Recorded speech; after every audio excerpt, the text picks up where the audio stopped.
Hey y'all, we're going to do something kind of fun. It's actually evening. It's actually night. It's late evening. It gets dark here early now. But I thought it would be fun to show you how to make an old-fashioned Reuben sandwich. You know, I think sometimes after the holidays, you just want something a little bit different. You might still have company or you're having people over to watch the ball game. So this is a great dish for that. So we're going to put Thousand Island as our dressing on it. So first I'm going to show you how to make Thousand Island. So it's a cup of mayonnaise. Just mix everything in a bowl. I hope y'all had a wonderful holiday season getting ready for the new year. We did, and we're excited about the new year for sure. And let me take this moment to say thank you to everybody, all of our new followers. People have been commenting and sharing. That's so wonderful. Thank you. And subscribing to Miss Dana's Kitchen on YouTube. So I really, really appreciate it. So we have a cup of mayonnaise and a fourth of a cup of pickle relish. A fourth of a cup of ketchup. This is a great dressing. You know, sometimes it's kind of, you can either use Thousand Island or Russian dressing. We like Thousand Island a little bit better. And sometimes it's hard to find one that you really like, but if you make your own, you can adjust the seasonings or the ingredients and be sure that you really like it. Okay, and so we're going to have, I think this is one reason that I like this particular recipe so much is that you put horseradish in it. And you know, that's what we use to put in our shrimp cocktail sauce. So spicy, got a lot of wonderful flavor. So 1 teaspoon of horseradish and 1 teaspoon of Worcestershire sauce. Now, if you like paprika, now's the time to add it. So some people like it because it kind of brings a vibrant color to it. I don't really think we need it. But here's our Thousand Island dressing. Isn't it fun to make these old-timey recipes that have Thousand Island dressing in them? You know, you can make a delicious salad, and if you have any left over, use it for that.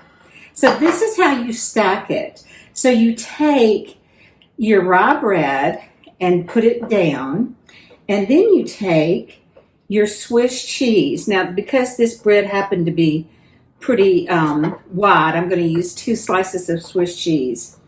And then you take your corned beef or pastrami, whichever one you prefer, and put it down next. I think, honestly, my family is going to be so excited because it's just something different, you know.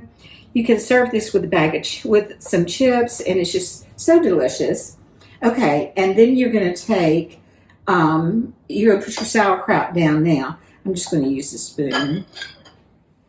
You want to put your sauerkraut down now because you don't want it to, if it's touching your bread, then it will make it kind of soggy. So just put your sauerkraut in now. You know, sauerkraut is so good for you. So some people eat it every day. Some people make their own. I never have made my own, but I have thought about it. So here's your sauerkraut and then more Swiss cheese. Now, if you want some more meat on there, now's the time to do it. Put your meat on there. I do like to have the cheese next to the bread because when you fry them, you want the cheese to melt really well.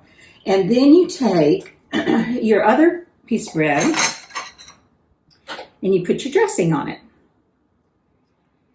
So this dressing is also nice and thick. So I think you're going to love it. I know we will. And remember, whenever you're putting mayonnaise or mustard or whatever you're using to dress your sandwiches, put it end to end, both directions, because you don't want a piece of sandwich to get a bite of sandwich and it to be dry. But if you put your dressing all over it, then you're good to go. Okay, so then I'm going to put it down, and now I'm going to butter this side of the sandwich. Grab a knife. And then I'm going to show you what we're going to do. I'm going to bring my my pan over here. So you need some really good and softened butter. And then whenever you'll see, but whenever I put them in my pan, I also kind of fry them in butter. And so these take a little bit to cook.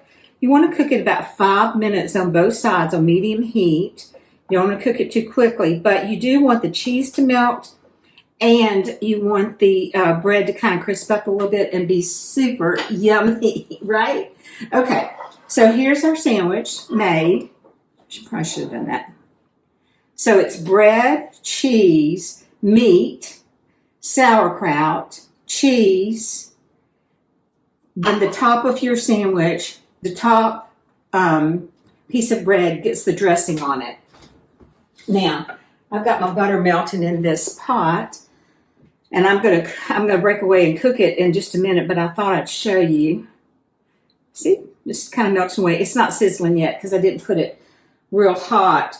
But so here's the sandwich with the butter on the top, and I'm going to put it on the pan. That side, the buttered side down, very important. And then you butter the other side. So now it's going to cook, and it'll have butter on both sides, super yummy. And this is the easiest way to do it. So you've got, and really the butter stays on a hot butter if you don't butter it and then put it down, because some of it would come off, and you want as much butter as you can. So I'm going to put this over to cook and cook it on one side for 5 minutes, flip it, cook it for 5 minutes on the other side, and then I'll be back to show you how delicious these sandwiches are. Well, here you go, y'all. Look how pretty this sandwich is. It is going to be absolutely delicious. And it's easy to do. So just make your dressing. One thing I'm not sure if I mentioned before, but before you add your sauerkraut to your sandwich, you might want to drain it some.